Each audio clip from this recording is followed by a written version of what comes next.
Black Journal, this evening.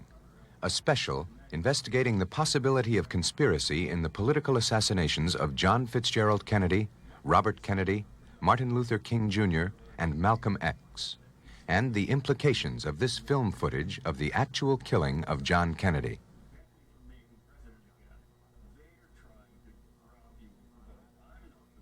Our host and moderator, Tony Brown. In the last few years, we've witnessed the tragic deaths of four great Americans: President John Kennedy, Robert Kennedy, Martin Luther King, and Malcolm X.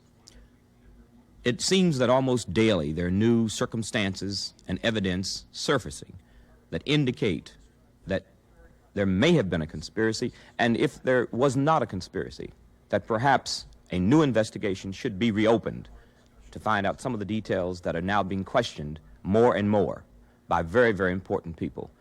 I've invited with me a very special person who has spent years investigating a number of these circumstances, and the gentleman is the author of a number of well-known books. One of his best books, or best-known books, is Frame Up, and he is Harold Weisberg. Mr. Weisberg, I'd like to welcome you and thank you for being with me. And I'd like for you have seen footage, the footage that we showed, which was a home movie made by a gentleman named Orville Nix. And you've seen footage of a gentleman whose name was Abe Zapruder. Yes. And you have seen this footage put together. Now, I believe that the Zapruder footage was a gentleman who was in Dallas making a home film the day that President Kennedy was shot. And that's the film that has been seen most often. But when you put it together with the footage that we showed a part of, which we're going to show a little more of, then I think there is something else that people suggest that they see. Well, skipping what this film showed, there are these things that can be seen in the original copy of the Zapruder film, which is still suppressed. Two of the most important things are the editing, the elimination of crucial frames. The most important one of these I reproduce from volume 18 of the Warren Commission's hearings in my first book, Whitewash, the report on the Warren Report. The commission said that Oswald could have shot John Kennedy for the first time at frame 210. Frame 210 is missing from the original, and all copies made from the original automatically lack 20% of the film which is between the sprocket holes. There is no doubt that John Kennedy was shot prior to frame 210.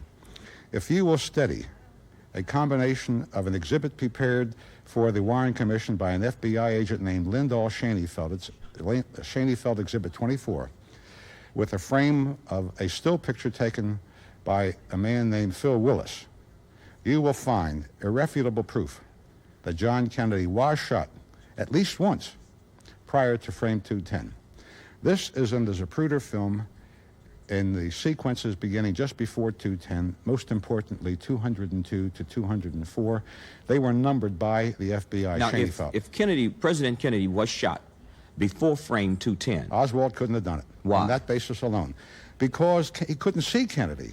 There was a live oak tree in full leaf through which he could not have shot and he couldn't see. Now, let me go back to the editing. There is earlier editing. The Warren Commission had a very simple solution for eliminating that editing. They just didn't reproduce the stills. You see, what I have in my first book is the actual copy of the page of the printed hearings. They didn't print until after the first certain editing. Now, when I say certain, the content of the film shows it very graphically with 210. It shows it also at about 159, 160, 161, someplace in there. And it also well, I could get to... All right, now, if we look at the Zapruder film, we do not have the Zapruder film. We tried to get permission, and we were unable to get permission.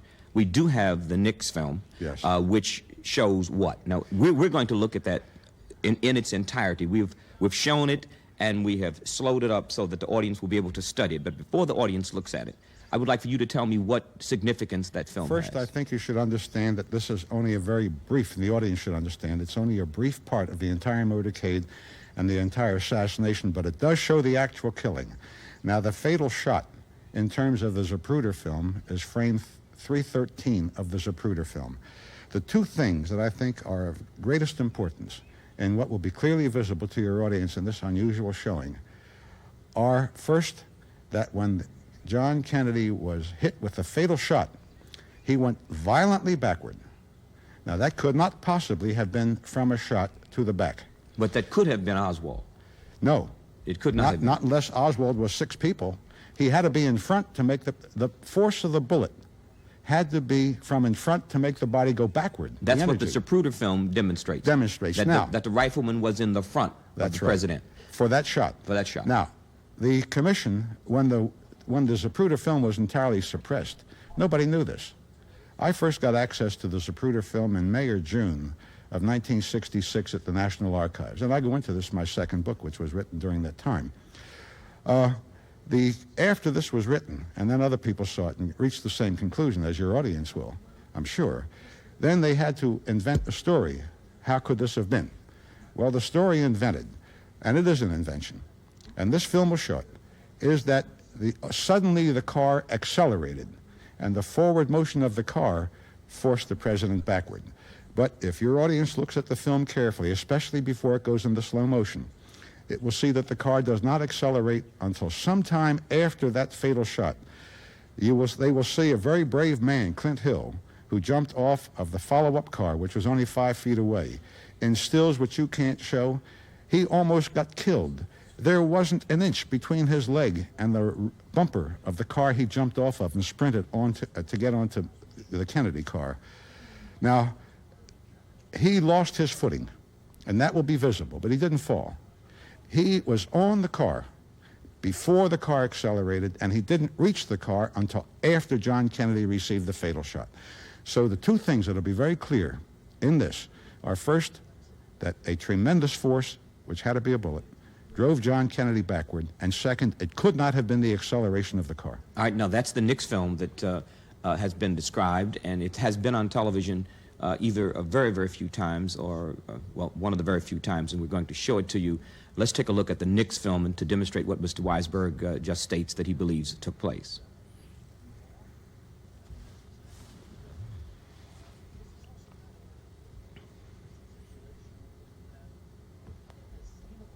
You see the car is going at a regular speed. Kennedy has gone backward. There's Clint Hill. Now it's just beginning to pick up speed.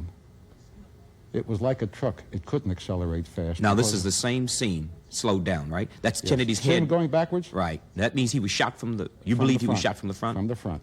Now you see Clint Hill just didn't get his footing, but the car is not going any faster. He was a very brave man. Mrs. Kennedy was actually going for a piece of the president's skull. This is the same scene again. Slower. This is slower. That's the president being shot. That's right, going backward too. All right, now the difference in if you have seen the two films put together, I saw the two films put together by some persons who presented it to the Rockefeller Commission, and they pointed out to me what they said in the Nix film. And Nix was 180 degrees across from Zapruder. He was actually filming Zapruder. Opposite side. And there was a person showed me, or allegedly made out in the grass, what they said was the head and the arm and the extension of a rifle in a telescopic sight. Have you seen that footage? Yes. Do you believe that there was an assassin in that footage? I can't say that, not responsibly on the basis of what I know. But I can say that in 1965, I knew there was a man there, and NITEC has since confirmed it for... Who confirmed it? NITEC. They do this kind of special, very fine analysis by modern means. Life magazine had them do it. I have that picture in the first book. It's the 5th of the Willis pictures, and... All right, let's take a look. That's the Zapruder and I'd like film. to go back to it, yeah. Let's take a look. I'd like for the camera to get a close-up on this. And I'd like for you to tell me, you have here frame 207 and frame 212. Now, can you describe what this frame 207 and frame 212? They are one page of volume 18. Now, that's frame 207, is that That's correct? 207. Now, what is that? What does that demonstrate? Well, if you look at just a little bit below the middle of the film, you'll see a dark line, which is actually a line made by an adhesive. Frames are missing there. This is one page of the volume commission hearings where they allegedly reproduce every frame seriatim, beginning, I think, with 163 through 334. After I exposed the fact that it was supposed to have been 343, suddenly the other 9 frames appeared in the National Archives, but they were not printed. Now, the frame underneath that is not 208, or 209, or 2010, or 211. It's 212. Now, that... Well, the fact that it jumps from 206, is it, to 212 demonstrates what? That those frames are missing in the Warren Commission still frames and in the slides, and that means missing from the original Zapruder film from which they were made by Life magazine for the Warren Commission, and of which prints were made, that these prints are reproduced by Schoenfeld of the FBI. Now, if you look at that picture carefully, you're going to find a tree like no tree in history or mythology. You're going to find people like you never saw in nightmares. Near the top of the film? Buttons. Yeah, the top of the film is the bottom of frame 208, and the bottom of the film is the top of frame 212. There is no 29, 210, 211. Then you're saying that the film has been doctored? Yes. All right, I would like to show the home audience the Nix film again, because I would like for them to make up their minds about what they think of the Nix film, which is another home movie, and according to some persons, it proves, quote, proves, that there was at least another assassin, if Oswald was one, in addition to Oswald. Whether or not Oswald was one, because Oswald, they say, was in the back. All right, well, if he was or was not, we'll Yes, that's we'll right. look at the film again. You see the backward motion. That's Now regular you see speed the car there. accelerating. After Clinton, way afterwards.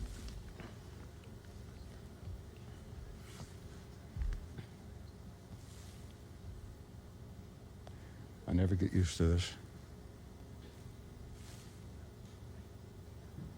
Now, this is the same scene, slowed down and stopped. Is this where Kennedy's being You hit? see how far back he is compared to Jackie. Uh-huh.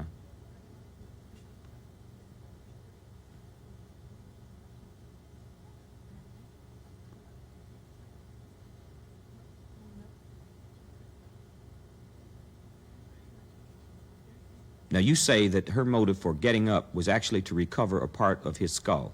Yes, there were 2 pieces missing. One was Is that found- it, the white explosion there? Or was that her arm? No, that's reflection from her arm. There were 2 pieces that were not found immediately, and that gives you an idea of the character of the investigation. One was found in the gutter there by a constable named Seymour Weitzman, and the next wasn't found until 25 hours later in the grass by a young medical student named Harper, whose uncle was a doctor. And I have the FBI reports at home with a complete tracing of that second piece of skull into the hand of the president's doctors. They didn't even search the scene of the crime, Mr. Brown. Not even searching the scene of the crime when a president is killed. Imagine. This is the true character of the so-called investigation. To me, it's a horrible I think thing. this is the last bit of the Nix film. Yes. Now, it's in that grassland that Harper, young Harper, found the piece of skull the next day, which also is inconsistent since it was the right side of the president's head. All right, speaking of things that were omitted, lost, and so forth in the investigation of President Kennedy's death, I'd like to read 2 very short paragraphs from the February 23rd, 1975 edition of the New York Times. The headline of the article is "Data on Oswald Apparently Withheld from Key Warren Investigation Aides." And I'm quoting, "J. Edgar Hoover sent a memorandum to the State Department in 1960 raising the possibility that an imposter might be using the credentials of an American defector named Lee Harvey Oswald, who was then in the Soviet Union. This memo from the director of the Federal Bureau of Investigation and 2 subsequent State Department memos related to it were apparently not shown to the investigators of the Warren Commission, which examined the assassination of President Kennedy and determined that Oswald, acting alone, was the assassin." What do you think of that? I think it's true, but I think it's far from the whole truth. Of course, it becomes news once the New York Times prints it, and it's legitimate news. Well, if disregarding who printed it, or what is the significance of a memorandum written, almost 3 years before Yes. Kennedy was killed, from the director of the FBI, Mr. Hoover, stating that there was a person who was actually impersonating a person who was Lee Harvey Oswald, Well, this indicates that was missing from the files of the investigation? It really wasn't missing from the files. That's what I was driving at. J. Edgar Hoover personally took the entire file to the Warren Commission when he appeared and testified. This testimony appears in Volume 5 of the Warren Commission hearings. He offered them 100% of the files. Now, you're saying That story is incomplete. That J. Edgar Hoover did tell the Warren Commission that his memorandum... No. I'm saying he took the entire file. He described it as the entire file, and I believe it. I'm not his defender by any means. But I think you have to know the truth and the whole truth. Whether or not the lawyers did not have this particular memorandum, they had the same thing in a dozen other forms and ignored it. I had a whole chapter written in 1965 on it. In addition to that, Mr. Hoover and his assistant, Belmont, took the entire file. The members of the Warren Commission refused to accept it on the ground that they were afraid something having to do with national security might leak. Now, if Lee Harvey Oswald was not connected with any investigative agency, how in the world could there be a national security question? So what I am saying is a combination of things. First of all, it serves somebody's interest for this to come out now. Second of all, it is less than the full story. The full story is they didn't need us to know. They had the same thing a dozen different ways. Certainly, it was well known. I call them the false Oswald. There are consistent and repetition descriptions from Russia in the Warren Commission material that's never been suppressed of a man who could not have been Oswald. They knew that. You've got a whole story that was suppressed. I have the FBI reports on it, of a man going to Bolton Ford in New Orleans, Louisiana. The manager was a man named Deslat. And when Lee Harvey Oswald was, without question, in the Soviet Union, tried to buy vehicles to be used against Castro in the name of Oswald, I've got the FBI reports that report that they took the original work papers of the estimate. They are not in the Warren Commission's files. Why? That you have to ask the FBI that, and you have to ask the Warren Commission that, but the one thing I can say is that if the Warren Commission really intended to investigate, they would have been there. There was nothing in the world to prevent the Warren Commission from getting anything they wanted. They had the power of subpoena and a presidential commission. What I am saying is embodied in the title of my series of books, Whitewash.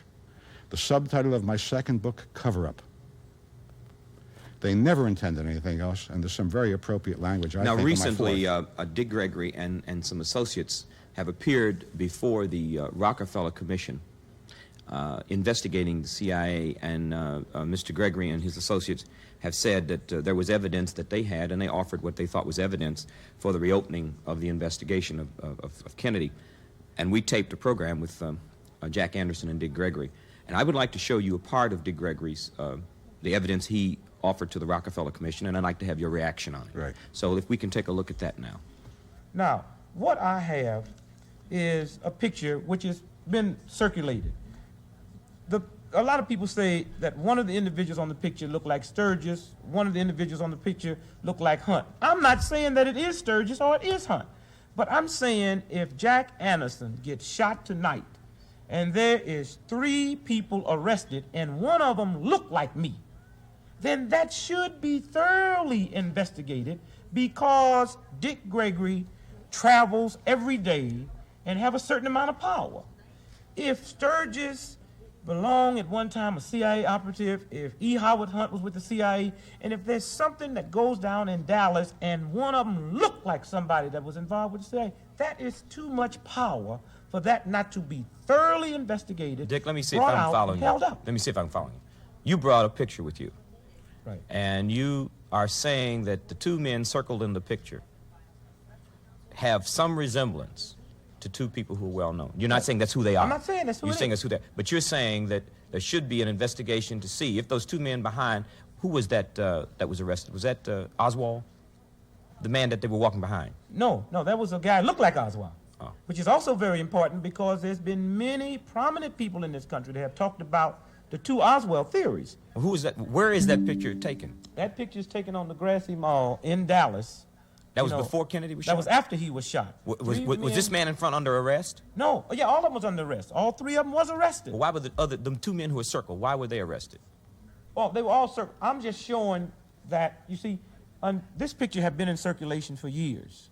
Matter of fact, one of the Dallas newspapers run the picture, Houston newspaper. But until Watergate and Sturgis and E. Howard Hunt was photographed, nobody had anything to compare it with. Again, I'm not saying it's them. I said, but the look-alike is close enough to say that it should be thoroughly investigated, because if it 1 million billions of a trillion happened to be them, then we got a different ball game going on. What are you? What are your comments on that? I couldn't agree more. How can a president be gunned down in broad daylight on the streets of a major American city, and any questions remain unasked or unanswered? Where Dick says this thing has to be investigated, I agree with him. I've done some investigating of those pictures. The investigating I've done, and I don't pretend that it's definitive, persuades me that they have no relationship to the assassination. But why should the question exist?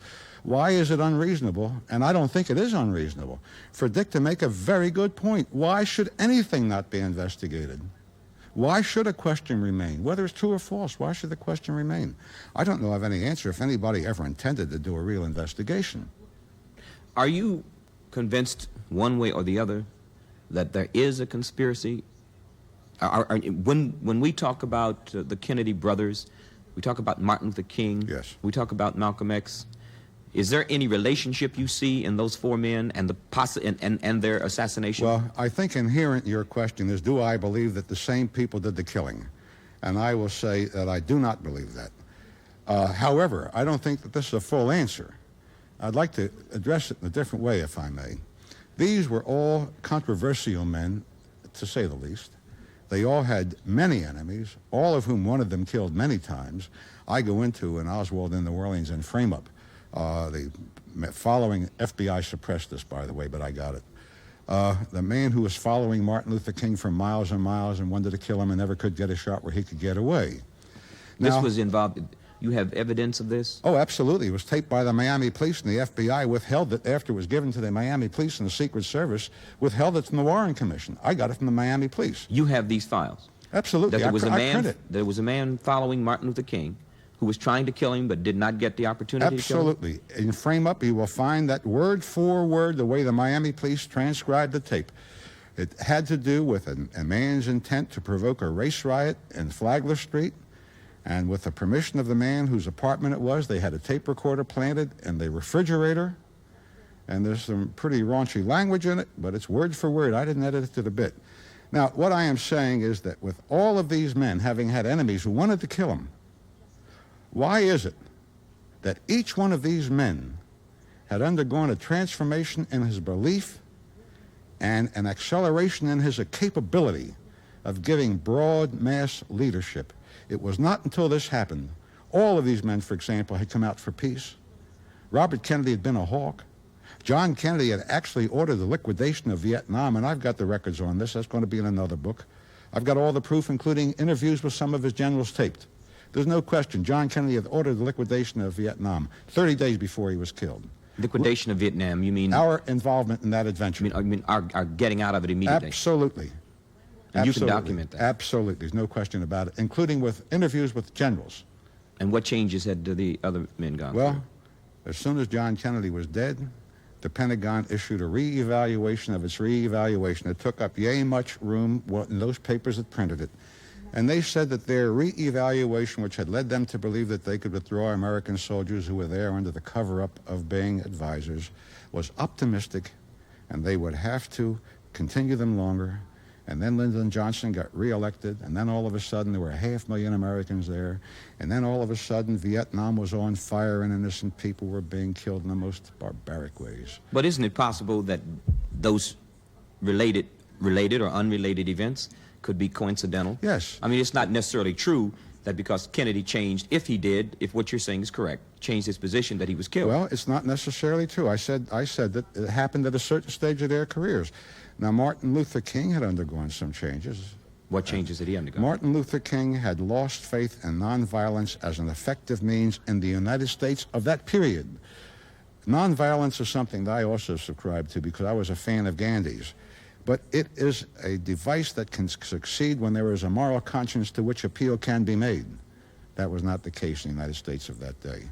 Martin Luther King had come to realize it. Even Ralph Abernathy has said this. And Martin Luther King had also gone to bread and butter issues. Remember, the Poor People's March on Washington. It wasn't only the praying and the walking, it was activism. Malcolm X had undergone changes that clearly moved him closer toward Martin Luther King, and I think it's not a real secret that these two men had come into a dialogue just before they were both killed. Now, Robert Kennedy had been a big hawk. All right, before you leave that, do you have any evidence that Martin Luther King was about to or did embrace the concept, if that's what you're saying, of violence as opposed to nonviolence? No. You're not saying that? Not that he espoused violence, but that he had lost his faith in nonviolence as an effective means in the kind of country we had at that time. Well, if you'd lost faith in nonviolence, what are you saying he had embraced faith in? No, he'd become an activist. For example, you have this well-known Poor People's March on Washington. But there are a number of activists, black activists, white Right. activists, who've never been killed because they're activists. That's right, and Martin Luther King hadn't been killed until that time either. But the point I'm making is that there are people who are activists today who've been activists for years, Yes. but they're not dead because they're activists. Well, there was only one Martin Luther King, and now there is none. But I'm saying But is again, that that's Martin not Luther King evidence. had changed the nature of his program and the character of his leadership. He was not going to depend on nonviolence. He was going to depend on a more active demonstration, not violence. He didn't believe in killing people or beating them up, but he believed in a more, what can we call it, more militant form of demand. But I still don't understand why anyone would kill him because he became a militant. I mean, I can name off it's not because thousands of of that. blacks who No, are militants. I haven't made my point. All right. Martin Luther King, regardless of why he was killed at a time when he had undergone changes that gave him the potential of getting a greater following, of being a more effective leader. If he had become more militant, you're saying? If he had continued in the course he had taken, trying to help the poor people in Memphis, whose conditions were almost like slavery, the Poor People's March on Washington, all of these kinds of things. It wasn't just we got to vote. We got to eat too. We got to have jobs too. That's the sort of thing I mean. He had broadened his own views. He had dropped what had limited him and limited his potential for earning the following of the young people in particular. Namely? Well, those people... You mean being young- against the war? against the war, and those who called him an Uncle Tom and said he was too quiet and wasn't militant enough. But wouldn't he have lost the broad black and white integrationist coalition No, there was by no becoming militant? First of all, there was no conflict here. And second of all, there never was unanimity behind King on his program. Actually, what he was doing was broadening his base. Now, what evidence do you have, if you have any, of any dialogue or coming together of the Malcolm and the Martin ideologies? I have no documents on that. I have only people who have talked to me from within the black community, and I believe I believe them. Now, some of the changes in Malcolm are not secret. Other people may disagree with me, but there was a time at which I think some of Malcolm's views could have been taken as sexist. He thought that women were not quite what we now think women were. I think that tended to limit his base. This is the sort of thing I mean. Now, that was emotion on Malcolm's part, closer to the position of King, not identical with it, but in that direction. King's movement was not identical to Malcolm's, but it was in that direction. And what I am saying is that each one of these people, Robert Kennedy was killed the night it became probable he was going to be the next president of the United States. He had just won the California primary in a surprise victory, and he didn't live longer than that. He had been a hawk until the New Hampshire election. All of a sudden, he came out for peace. Martin Luther King had come out against Vietnam and had won the Nobel Prize.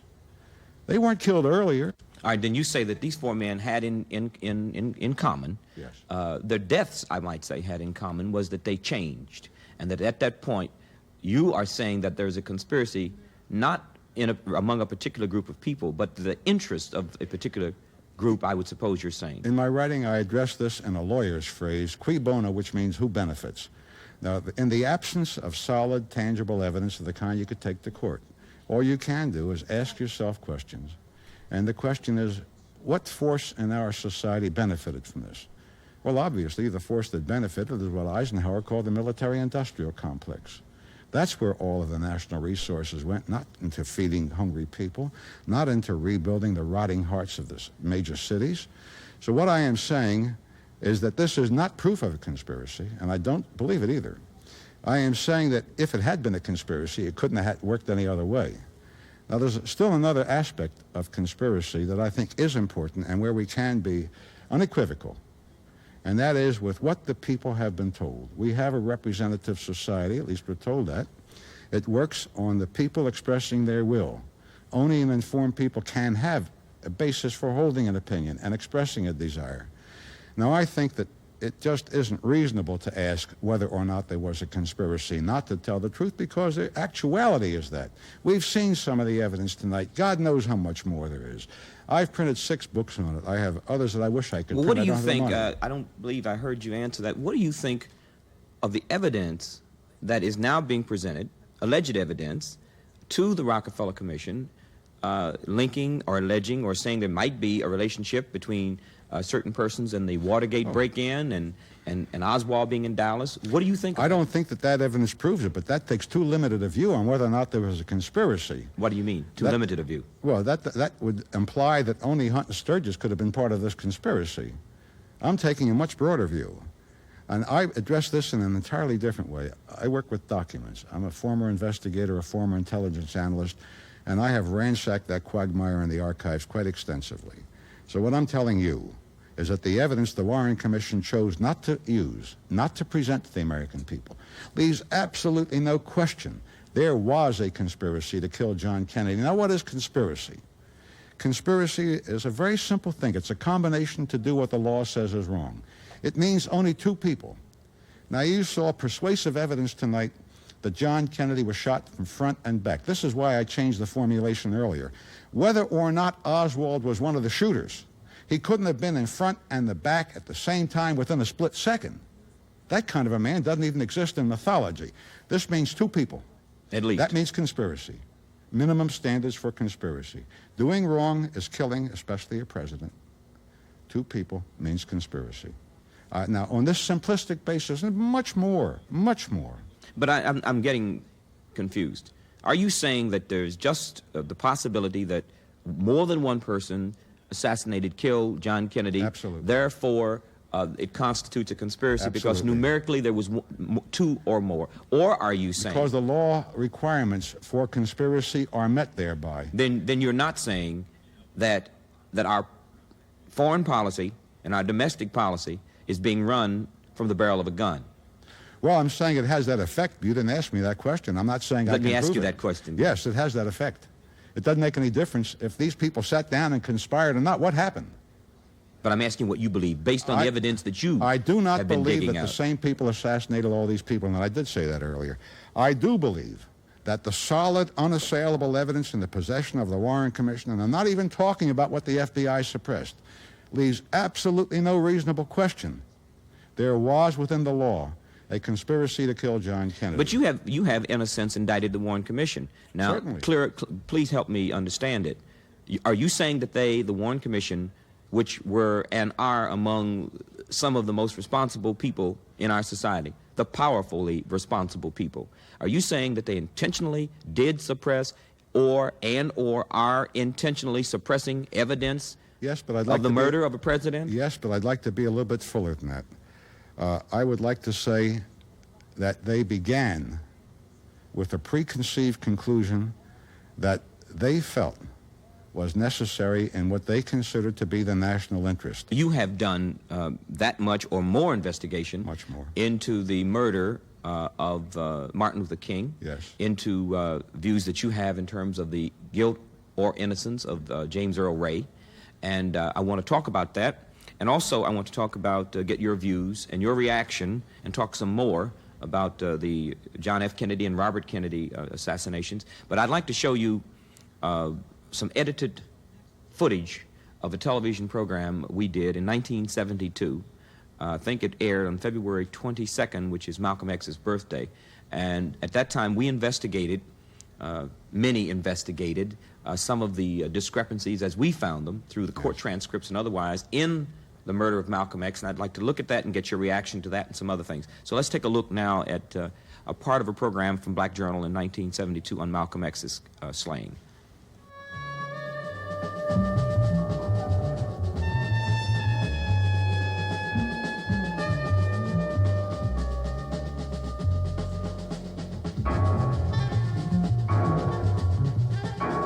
It has been 7 years since Malcolm X was assassinated on a bare stage in New York's Audubon Ballroom in front of 400 witnesses.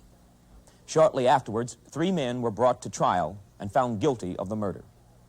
But circumstances surrounding the trial, the assassination itself, accounts in the press, and subsequent actions were so peculiar that 7 years hence, the question of who killed Malcolm is still with us, although 3 men have been convicted of his murder.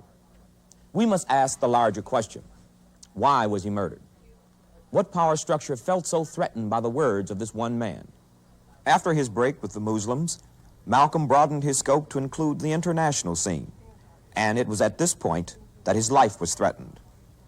In April 1964, Malcolm made a pilgrimage to Mecca. Here, at 39 years old, he received the name El-Hajj Malik El-Shabazz, the honorary Hajj being given to all who visit that Muslim holy city. From Mecca, he journeyed to Nigeria, Ghana, Morocco, and Algeria, finally returning to the United States May 21, 1964. Malcolm wanted to galvanize public opinion against the United States for its oppression of black Americans and to get African support in bringing the American racial question before the United Nations. To do this, he needed the support of independent African states. And so in the summer of 1964, Malcolm returned to Africa for a 4-month tour of 14 countries. In his autobiography, Malcolm notes that he was followed throughout Africa by persons from an unknown source. One of them was described as, quote, a thin-lipped, olive-skinned man. On July 23, 1964, Malcolm was in Cairo, Egypt, to deliver a scathing attack of Washington's domestic and foreign policies in an address before the African Summit Conference when he collapsed in his hotel room with severe abdominal pains. According to Eric Norden, in an article, The Murder of Malcolm X, Malcolm was rushed to a Cairo hospital, suffering from toxic poisoning, and had to have his stomach pumped. Malcolm later said he had been deliberately poisoned. Throughout the fall of 1964, Malcolm worked primarily on his plan to indict America in the United Nations. According to Eric Norden's information, Malcolm had been under surveillance since he broke with the Muslims, but now there were as many as, quote, 3 different agents shadowing him at one time. In early February 1965, Malcolm flew to London to address the Council of African Organizations. From there, he was scheduled to fly to Paris to deliver another speech. However, on February 9th, when his plane landed in France, he was told by agents of the French government not to deplane, and he was ordered to leave the country immediately. Later, Malcolm was to say, according to Eric Norden, after an interview with Malcolm's sister, that his being barred from France led him to believe that the plotters of his death were much bigger than the Muslims. The New York Herald Tribune, February 22, 1965, reconstructed what happened from eyewitness accounts. The applause stopped, and the people sat down, and Malcolm's goateed face looked up and he said, "Assalamu alaikum." And the crowd murmured its response of, "Peace be with you also." And then the 2 leadoff men made their move. They were in a middle row, and they stood up and started pushing each other. And one of them was saying, "Get your hands out of my pocket. Stop messing with my pocket." Malcolm's bodyguards started to move towards them to break it up. And up on the stage, Malcolm stepped out from behind the lectern, and he was saying, "Now, brother, break it up. Let's cool it."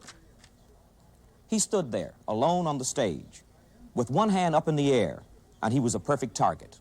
And a man, police say he was Thomas Hagen, ran down the aisle with a shotgun, and the ones with him were already shooting, when the shotgun was right in front of Malcolm X, and both barrels raked him.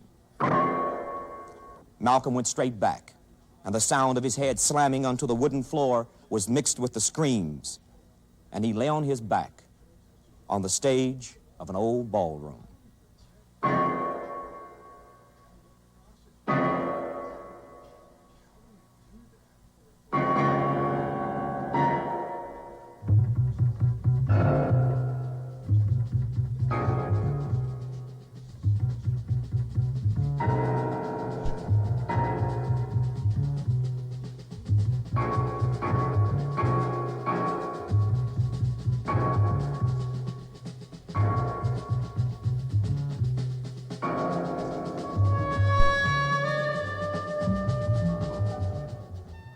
several questions arise from press accounts of what happened that day.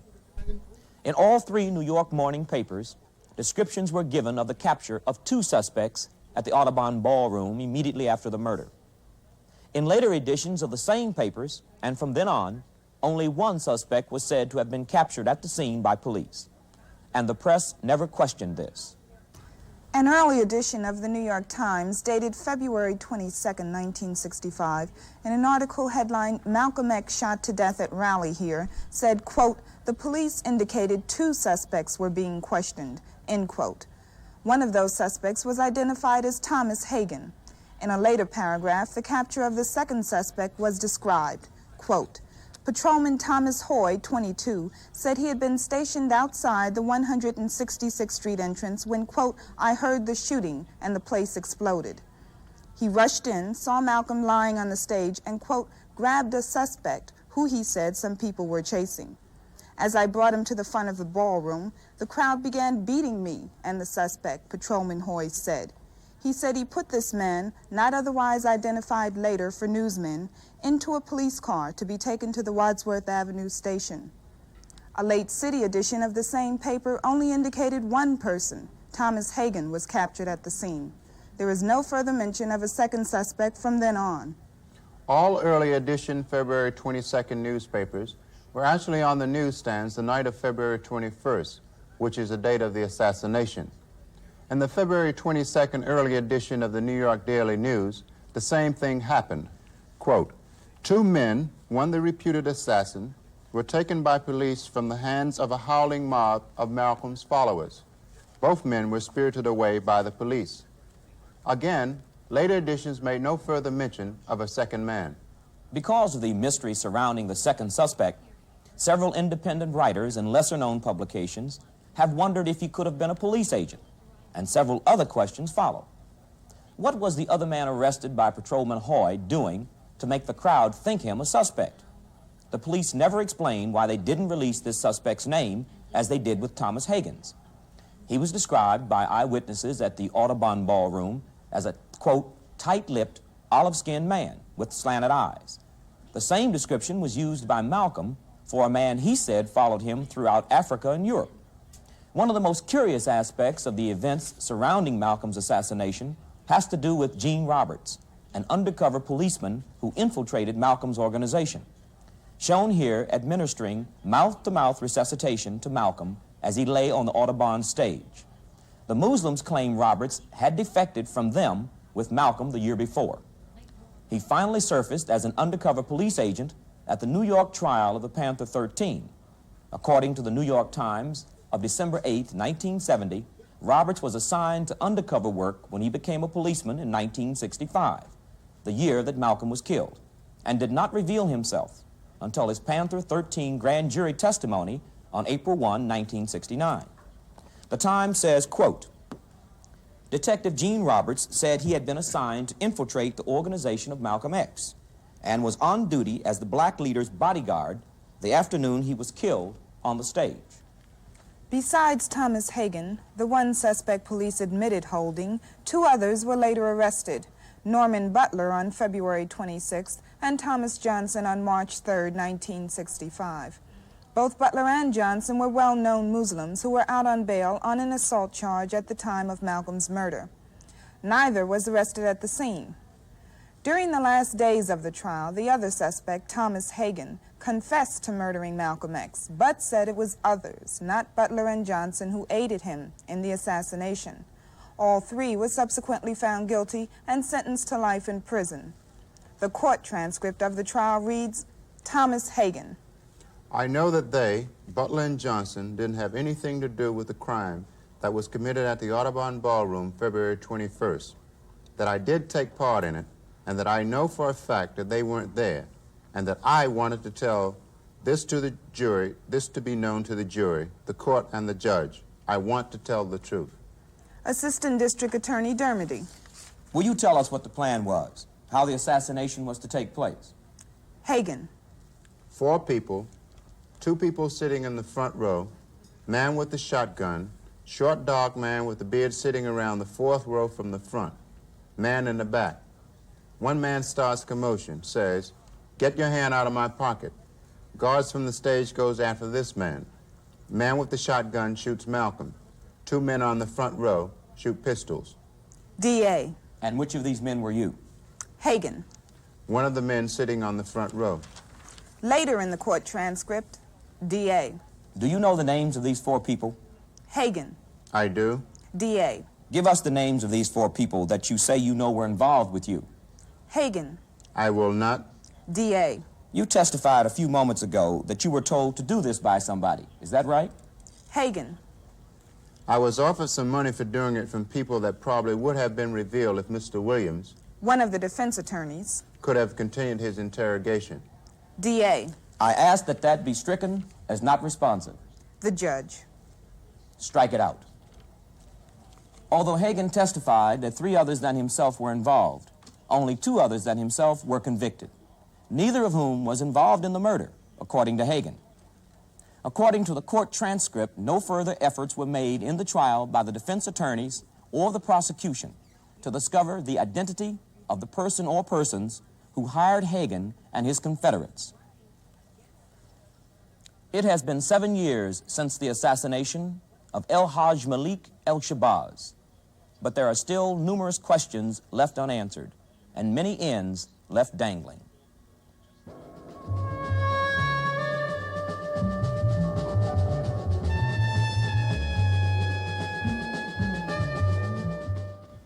You have any comments on our mini investigation of Malcolm? I think you did a great job. I'd never seen this before, and I'm sorry I didn't.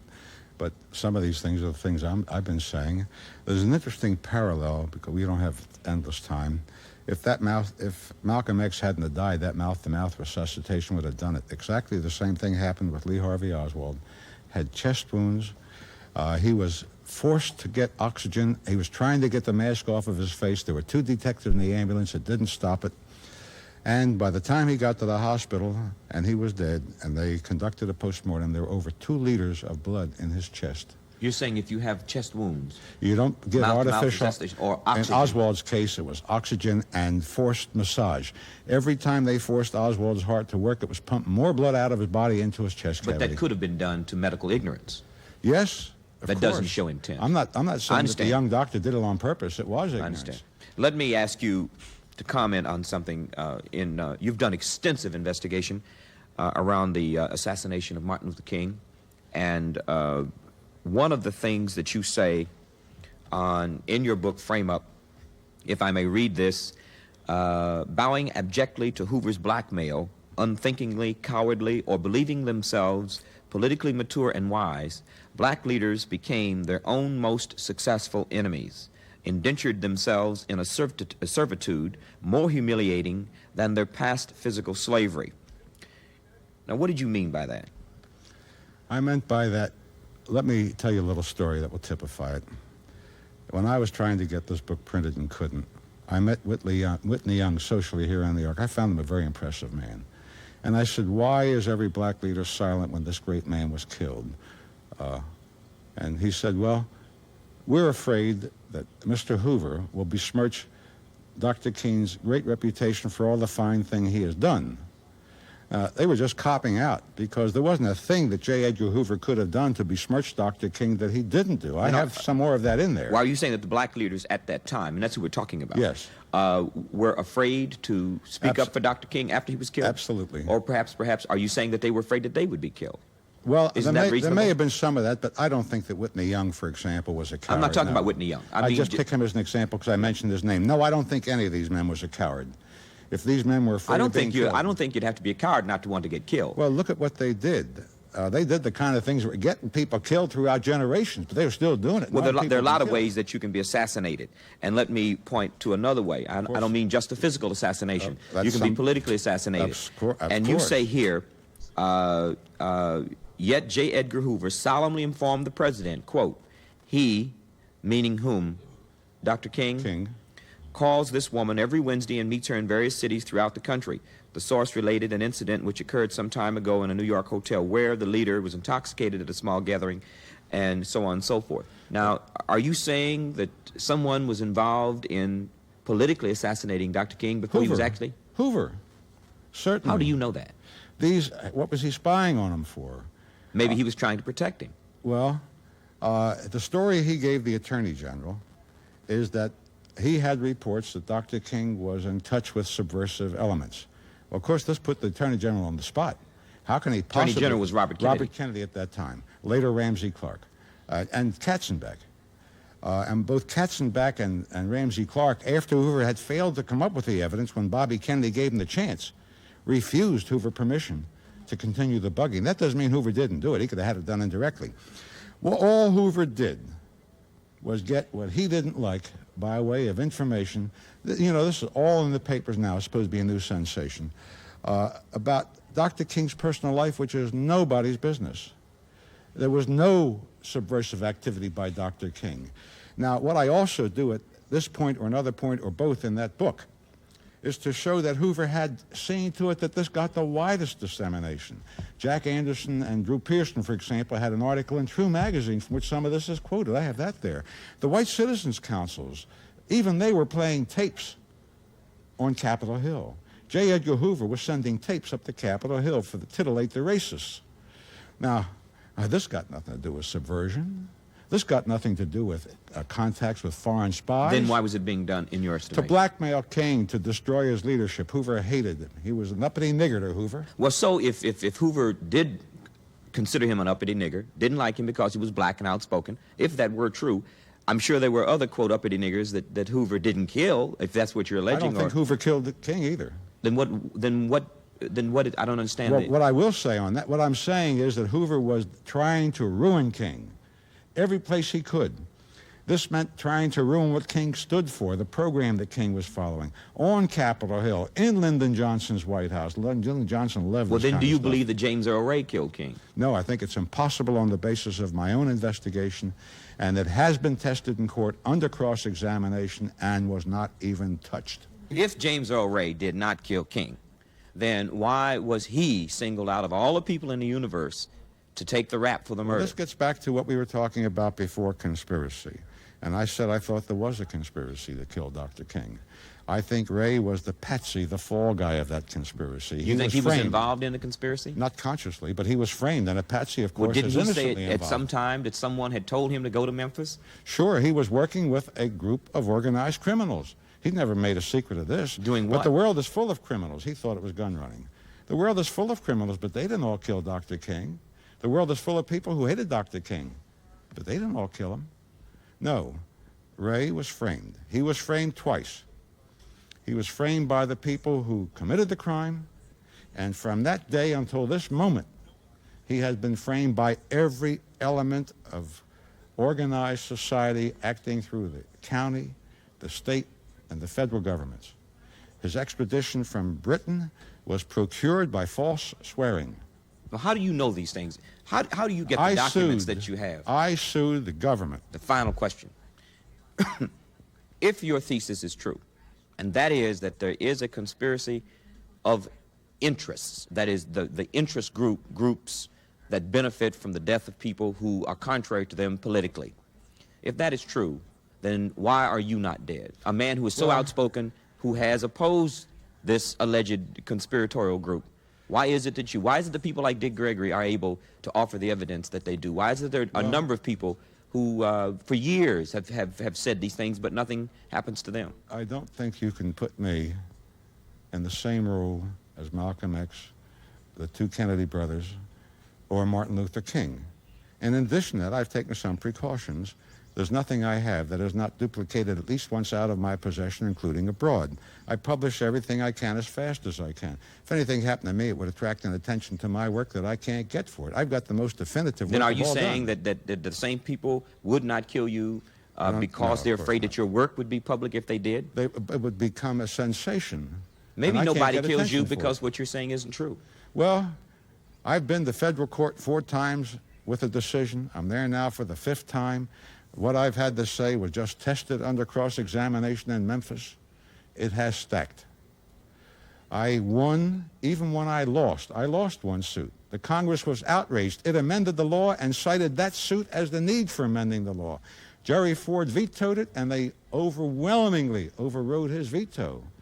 I've been authenticated by the American system of justice. You've got a very strange situation here.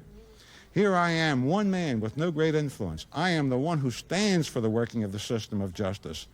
The people who oppose the working of our fine system of justice when it's allowed to work are those who have the sacred obligation of saying to it that it works. Who's violating the rights of Americans now? Those people who have the sacred obligation to uphold them. The FBI is not supposed to go around and spy on King's private life. The CIA is not supposed to go around and spy on people who espouse views they don't like. How can they do this and give full attention to the national security? What I'm trying to do is make the system of justice work. So far, to this day, I am not at all ashamed to say what you may take as a boast. The courts have upheld me. And when this can happen, I say there is hope. And what I'd like to hope is that a few more people would pitch in. Thank you so much, Mr. Harold Weisberg, for being our guest on Black Journal and bringing to us certainly some very thought-provoking statements, allegations, and perhaps a search for the truth. I'm sorry all of these books aren't on sale where your wide audience can reach them. We'd like to thank you for being with us to share the information. I'd like to say thank you for being with us on this special edition of Black Journal. God bless you.